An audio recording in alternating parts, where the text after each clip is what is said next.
आज हम पढ़ने जा रहे हैं न्यू चैप्टर नंबर 6, रिटायरमेंट और डेथ ऑफ अ पार्टनर। इसमें क्या होगा, या तो पार्टनर रिटायर होगा या फिर डेथ। ठीक है, पहले हम रिटायरमेंट पढ़ेंगे, फिर लास्ट में हम क्या पढ़ेंगे, डेथ।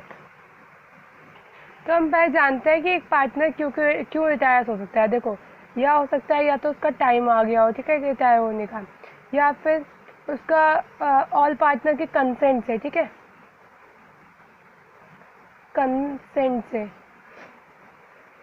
या फिर कि मतलब कि या फिर कोई एग्रीमेंट हो, ठीक है, मान लो उनका पार्टनरशिप एग्रीमेंट पे चल रही हो, तो या फिर एग्रीमेंट में लिखा हो कि अब इस पार्टनर को रिटायर हो जाना चाहिए। ठीक है, ये जब उसका टाइम आ गया हो, या फिर सारे पार्टनर कंसेंट मतलब होती है सबकी सहमति से, ठीक है, रिटायर होना चाहता हो खुद ही पार्टनर, मान लो सी रिटायर होना चाहता हो, ठीक है, तो सबकी कंसेंट लेगा और फिर रिटायर हो जाएगा। और या फिर एग्रीमेंट में लिखा हो कि इस साल ये वाला पार्टनर रिटायर हो जाएगा। तो इन तीन कंडीशन में कोई पार्टनर रिटायर हो सकता है। ठीक है, एक बार थ्योरी पढ़ना, देन क्लियर हो जाएगा।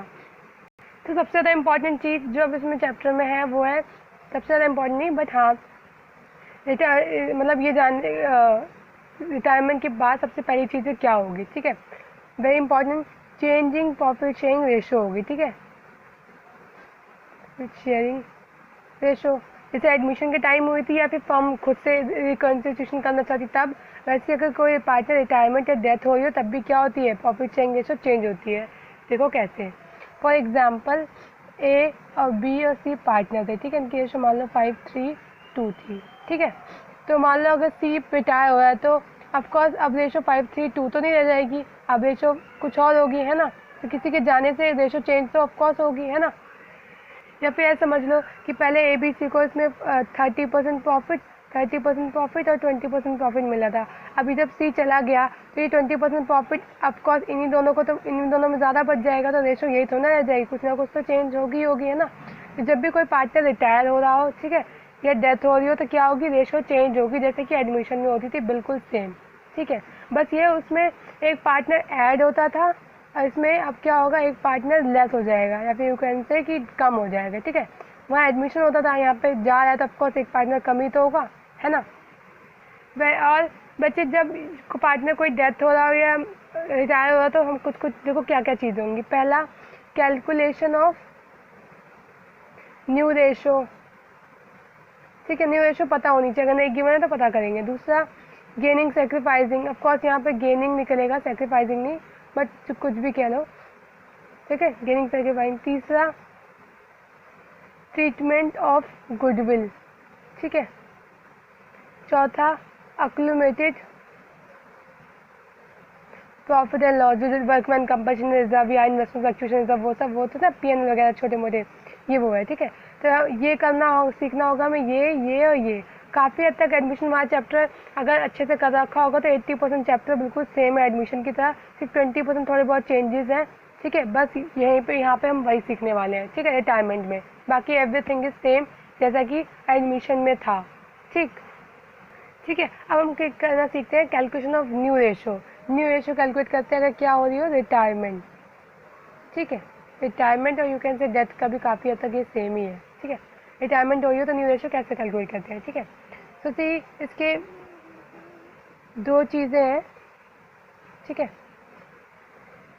जैसे हमने एडमिशन में पढ़ा था ना कि ऑफ होता है, फ्रॉम होता है, तो हम न्यू रेशो कैलकुलेट करते हैं, सेम इसमें है, पर इसमें क्या है, एक केस तो साइलेंट होगा। ठीक है, तो हम देखते हैं साइलेंट हो क्वेश्चन तो क्या करना है। दूसरा, बहुत ज़्यादा इसमें ऑफ वाला आएगा, ठीक है, या फिर उन्होंने कोई रेशो दे ही रखी होगी। ठीक है, ऑफ वाला केस में ज़्यादा ही आएगा, या फिर एक रेशो दे रखी होगी लाइक 2:1 इसमें। ठीक है, फिर हम ये करेंगे, ये सबसे ज़्यादा ईजी है, इसके बाद ये टफ नहीं है, जैसे एडमिशन में था काफ़ी हद तक बिल्कुल वैसा ही है। ठीक है, अब देखो पहले हम करते हैं साइलेंट वाला। साइलेंट अब देखते हैं साइलेंट। तो अगर क्वेश्चन हमारा साइलेंट हो, मतलब कि बस इतना क्वेश्चन में गिवन हो कि कोई ए बी सी, मतलब पार्टनर की रेशो मान लो 5:3:2 है, और बस क्वेश्चन में इतना गिवन हो कि सी जा रहा है।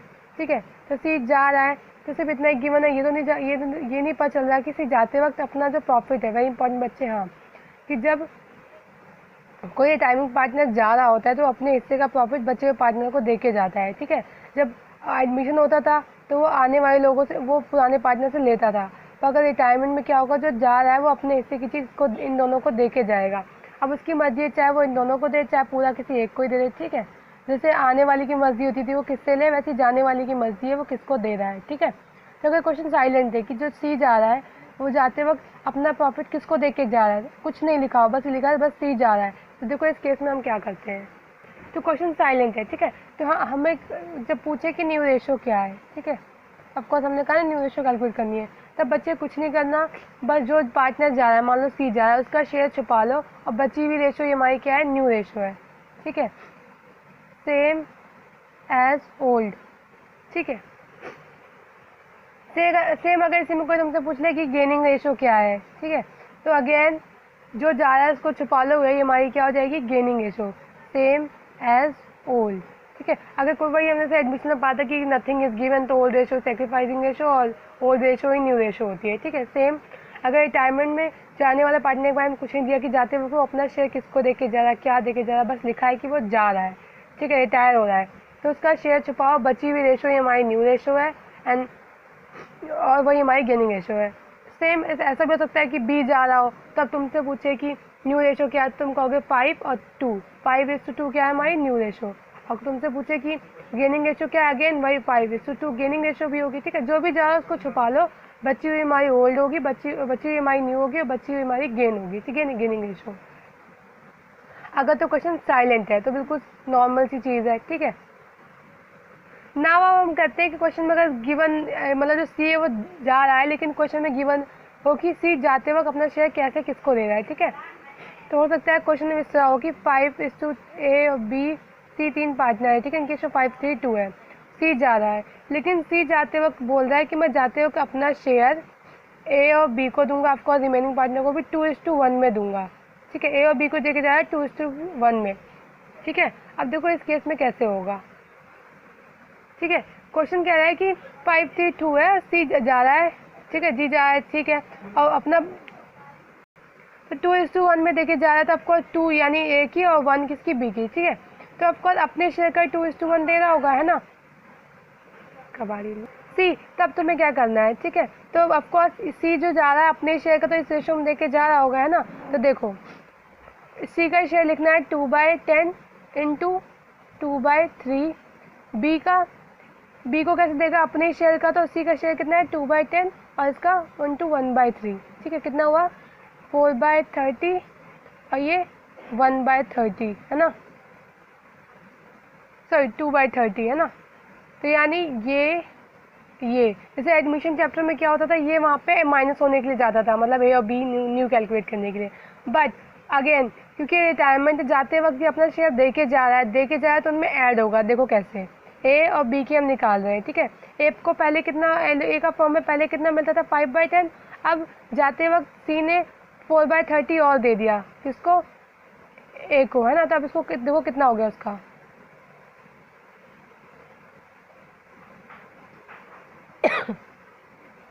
19/30, है ना। बी का पहले से फॉर्म में 3/10 था, अब जाते वक्त जो सी ने जाते वक्त उसको कितना दे दिया 2/30, ठीक है, ये देखो यहाँ से स्टार्ट है, ठीक है, 2/30,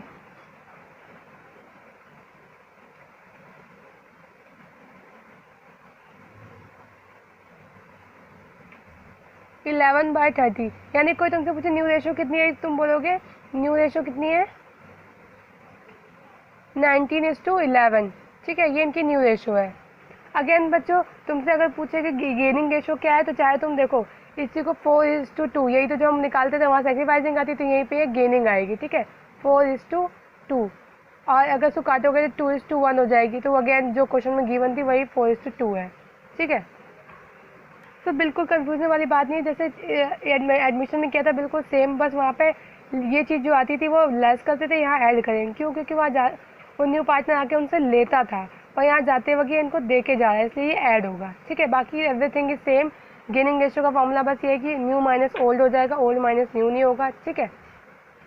बच्चे देखो क्वेश्चन में ये भी हो सकता है कि जा रहा है पार्टनर वो सारा अपना शेयर किसी एक पार्टनर को दे के जा रहा है ना, तो जो अपने जो देके जा रहा है वो सारा किसी एक में ही ऐड होगा, है ना। देखो कैसे, फॉर एग्जाम्पल देखो हो सकता है ए बी सी में सी और रिटायर हो रहा हो, ठीक है, सी जाते वक्त अपना सारा जो शेयर है, ठीक है, वो किसको देके जा रहा है, ए को, ठीक है। तो अब फिर तुमसे पूछे कि न्यू रेशो क्या होगी, देखो कैसे निकालोगे तुम, ए करोगे, ठीक है, इसका 3 फॉर्म में ओल्ड कितना था, ओल्ड 3/8, ठीक है। और उसमें से जाते वक्त सी ने अपना सारा शेयर को दे दिया ना, सी का कितना शेयर था 2/8, ठीक है। अब इसका शेयर फॉर्म में कितना है 5/8, और बी का बच्चे एज इट इज 3/8 ही रहेगा, क्यों, क्योंकि उसको तो कुछ मिला ही नहीं है ना, तो न्यू रेशियो क्या होगी 5:3, ठीक है। तो जाने वाले की मर्जी है कि वो अपना शेयर सारा किसी को देके जा रहा है, या फिर दोनों को देके जा रहा है, दोनों को देके जा रहा है, तो कैसे, किसी रेशियो में देके जा रहा है या फिर कैसे भी, ठीक है। तो मैं बस वो कैलकुलेट करके उसमें ऐड करना है, वेरी इंपॉर्टेंट बच्चे, ऐड करना है, लेस नहीं करना, क्योंकि ये रिटायरमेंट जाते वक्त उनको देके जाएगा, ठीक है। बच्चे हम निकालते हैं गेनिंग रेशियो या you can say gaining share, ठीक है। इसका फॉर्मूला क्या होता है, new share minus old share, ठीक है। बिल्कुल सेक्रीफाइसिंग का अपोजिट फॉर्मूला होता है गेनिंग रेशियो का या शेयर का, ठीक है। जब तक क्वेश्चन में स्पेशली ना बोला हो कि गेनिंग रेशियो निकाल दो, तब तक तुम्हें सेक्रीफाइसिंग आसान लगता है तो सेक्रीफाइसिंग ही निकालो, उसमें कोई प्रॉब्लम नहीं है। लेकिन क्वेश्चन में अगर स्पेशली बोला हो कि गेनिंग से निकालो, तो तुम्हें बच्चे यही फॉर्मूला लगाना हो, क्योंकि फिर इसके मार्क्स मिलेंगे, ठीक है। अब देखो जैसे ऊपर वाले क्वेश्चन का ही हम गेनिंग सेक्रीफाइसिंग निकालते हैं, ठीक है। इनकी उसमें ओल्ड रेशियो क्या थी, ओल्ड रेशियो थी इनकी 3:2, ठीक है, ए और बी और सी की, और न्यू रेशियो क्या थी 5:3, अभी हमने निकाली ना। देखो इसकी गेनिंग रेशियो कैसे निकलेगी, ठीक है। ए का, बी का, सी का तो है ही नहीं, है ना। ए का क्या था, ओल्ड कितनी, न्यू कितनी थी ओल्ड की, ए की न्यू कितनी थी, क्योंकि हम न्यू शेयर करें ना पहले, 5/8, ओल्ड कितना है ए का 3/8, है ना, ये 3/8, 2। अब बी का न्यू कितना था 3/8, और उसका ओल्ड कितना था 3/8। देखो ना तो बी को गेन हुआ ना सेक्रीफाइस, क्यों, क्योंकि जाते वक्त सारा तो वो ए को देके गया था ना ऊपर वाले क्वेश्चन में, इसलिए सारा गेन हुआ है इसको। देखो गेन, यहाँ पे जो नेगेटिव, यहाँ पे देखो, यहाँ प्लस में जो आता है वो यहाँ पे गेन होता है। ये नेगेटिव प्लस भी हम छोड़ दे तो हम ये देखो ना कि पहले उसको कितना मिल रहा था 5, नहीं, अब उसको कितना मिल रहा है, न्यू शेयर 5 मिल रहा है, पहले उसको कितना मिलता था 3, पहले 3 मिलता था, अब 5, तो ऑफकोर्स वो गेन ही तो कर रहा है। बी को पहले भी 3, अभी भी गेन 3 मिलता है, पहले भी 3, तो ऑफकोर्स 0, ठीक है। तो हम पढ़ने जा रहे हैं कि रिटायरमेंट में ट्रीटमेंट ऑफ गुडविल कैसे होगा। ऑफकोर्स बच्चे, जाता हुआ पार्टनर अपने हिस्से गुडविल लेके जाएगा जो भी, क्योंकि उसने मेहनत करी है तो उसमें उसका हिस्सा है, ठीक है। तो वो सारी चीज़ गुडविल का अपना हिस्सा लेके जाएगा, ठीक है। तो तुम्हें 2 तरह गुडविल मिलेगी, पहला कि गुडविल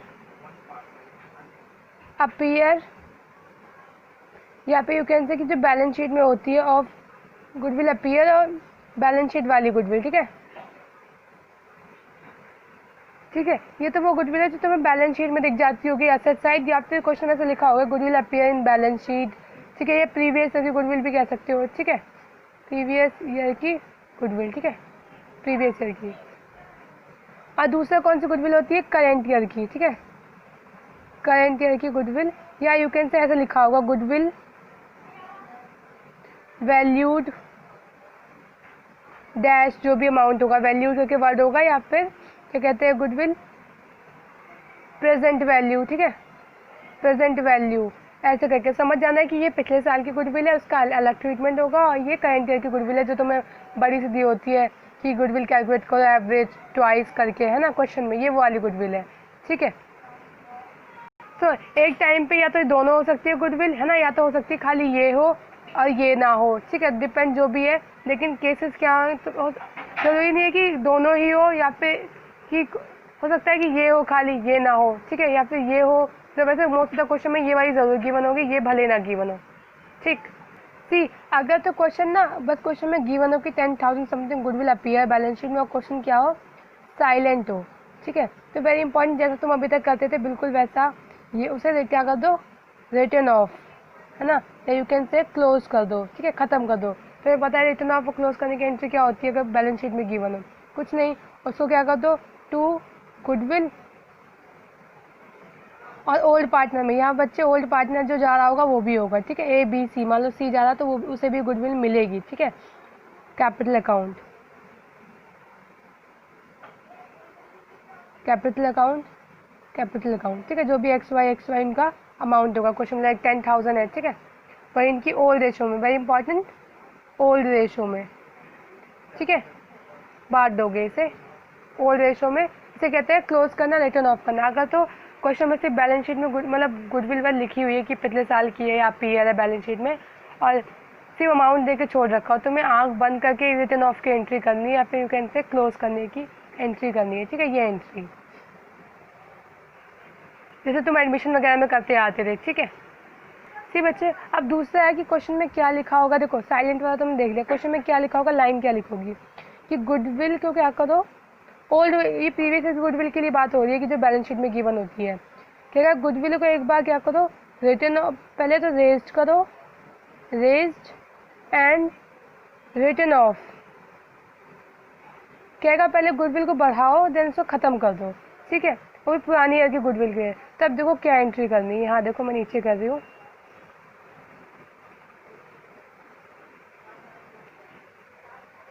ठीक है।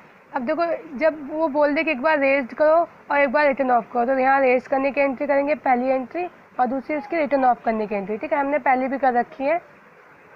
सी बचे, तब तुम्हें ये दो एंट्री करनी है, ठीक है। एक बार ओल्ड रेशो से गुडविल बांट देनी है, ठीक है,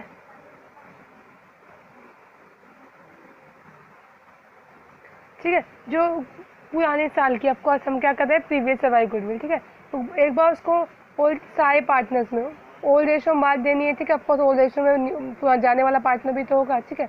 फिर उसी गुडविल को क्या करना है, न्यू रेशो में बांट देना है। आपको बच्चे न्यू रेशो में ओल्ड जो जा रहा होगा, यहाँ पे देखो सी नहीं है क्योंकि न्यू रेशो में सी होगा ही नहीं, तो उसी गुडविल को उनके इनमें बांट देना है, ठीक है, न्यू रेशो में, ठीक है। कब, जब क्वेश्चन में लिखा हो रेज्ड करना हो और क्या करना हो, रिटर्न ऑफ करना हो, ठीक है। तो ये रेज करने की और ये रिटर्न ऑफ करने की, फॉर रिटर्न होने पर गुडविल यही तो होती है, ठीक है। एंड अगेन हमने देखा था ना कि इसका इफेक्ट दोनों को प्लस माइनस करने पे क्या होता है, एक ही ऐसा इफेक्ट आता है ना। अगर हम वो गेनिंग सैक्रिफाइसिंग वाली एंट्री करते हैं, ठीक है, तो वो क्वेश्चन बोलने का तरीका है, बाकी हमें पता है अमाउंट दोनों से सेम ही आता है, ठीक है, मतलब एक कंबाइन एंट्री करो तब भी क्या आता है, ठीक है। सी अगेन, अगर गुडविल क्या हो प्रीवियस ईयर की गिवन है क्वेश्चन में कि गुडविल बैलेंस शीट में है या फिर अपीयर है या फिर प्रीवियस ईयर की, साइलेंट हो तो तुम्हें रिटर्न ऑफ करने की एंट्री करनी है, और अगर क्या लिखा हो गुडविल रेज करो फिर रिटर्न ऑफ करो, तब ये दो एंट्री करनी है, ठीक है, एक बार ओल्ड रेशो से एक बार न्यू रेशो से, जैसा कि हम एडमिशन में करते थे, ठीक है। ना वेरी इंपॉर्टेंट चीज़, अब ये वो गुडविल है जो करंट ईयर की दी होती है क्वेश्चन में ना, वैल्यूड, ये गुडविल इतनी हो गई है और तुम कैलकुलेशन करते हो कि ट्वाइस कर दो एवरेज का, ये वो वाली गुडविल है, ठीक है। देखो इसका क्या करना है, ठीक है, मैं इसका पीछे कर रही हूँ। सी अब हम करने जाएंगे कि करंट ईयर की गुडविल या फिर गुडविल वैल्यूड लिखा हो तो क्या एंट्री करनी है, ठीक। अगेन बच्चे इसकी वही एंट्री होगी जो एडमिशन में होती है, गेन डेबिट टू सेक्रीफाइस है, बस यहाँ पे बच्चे देखो तुम्हें पता होना चाहिए गेन कौन करे सेक्रीफाइस। देखो बच्चे जो रिटायरमेंट वाला पार्टनर है, ठीक है, उसका पहले फॉर्म में कुछ शेयर था लाइक 20%, अब कितना हो गया 0, तो आपको सेक्रीफाइस उसने किया, तो यहाँ पे इसी एंट्री को ऐसे बोल सकते हैं कि टू रिटायरमेंट वाला पार्टनर, ठीक है। और ऑफकोर्स जो जाते वक्त अपना शेयर किसको देके जा रहा होगा, ओल्ड पार्टनर को, है ना, तो वो क्या कर रहे होंगे गेन, तो यहाँ पर सकते हैं ओल्ड पार्टनर्स अकाउंट डेबिट, ठीक है। तो ऑफकोर्स अगर तुम गेनिंग सैक्रिफाइसिंग रेशियो निकालोगे तब भी तुम्हारा एंट्री यही निकलेगी, ठीक है, और चाहे वैसे याद कर लो तब भी ये निकलेगी, ठीक है। यानी वही याद रखना गेन डेबिट टू सैक्रिफाइस है। गेन ऑफकोर्स जाने वाले पार्टनर गेन ही तो कर रहे होंगे, मतलब जो रिमेनिंग पार्टनर गेन कर रहे होंगे इसलिए उनको डेबिट कर दोगे, और जाते वक्त वो उसका शेयर खत्म हो रहा है इसलिए वो क्या कर रहा है, सैक्रिफाइस कर रहा है, ठीक। क्यों, क्योंकि जो रिमेनिंग पार्टनर फ्यूचर में बहुत सारा उन्हें मिलने वाला है, इसलिए कैपिटल आज क्या कर देंगे, डेबिट, है ना, और ये जा रहा है तो उसको आज की कैपिटल क्या, वो फ्यूचर में से गेन अब तो रहेगा नहीं, तो आज की कैपिटल क्या कर देंगे, क्रेडिट, है ना। अगर हम क्वेश्चन की बात करें तो हमारा क्या होता है, A capital, B capital to C capital, है ना, क्योंकि सी जा रहा है, ठीक है, जो भी अमाउंट होगा गुडविल का एक्स वाई, ठीक है, गेनिंग रेशियो जो भी तुम्हारी आएगी, बस क्या करना है, for example goodwill of the firm लिखी हो, ठीक है, लाइक 5 लाख समथिंग, ठीक है, तो जाते वक्त मान लो सी जो जा रहा है, सी का शेयर फर्म में 1/4 का था, ठीक है, तो उसे 1/5 मान लो, तो 1/5 से काटोगे तो 1 लाख निकल आएगी सी की गुडविल, ठीक है। 1 लाख को ये गेनिंग सैक्रिफाइसिंग रेशियो जो भी उसकी 2:1 होगी, जो भी निकालेगी गेनिंग, और इसमें बांट दोगे और यहाँ पे आ जाएगा, ठीक है। तो ये काट के मान लो गेनिंग रेशियो क्या है 1:1 आई, ठीक है। तो ऑफकोर्स ये 1,00,000 की गुडविल, इनमें 1:1 यानी 50,000 इनको मिल जाएगी, ठीक है। ठीक है, बाकी हम क्लास में कर लेंगे, क्योंकि क्वेश्चन तो अपने आप समझ में आ जाएगा, ठीक है। एक बार बुक से देख लेंगे क्वेश्चन तो और इजी हो जाएगा। बाकी सब कुछ एडमिशन जैसा ही है, बस थोड़ी बहुत चीज़ें चेंज है जैसा कि मैंने कहा, ठीक है। That's all about the retirement of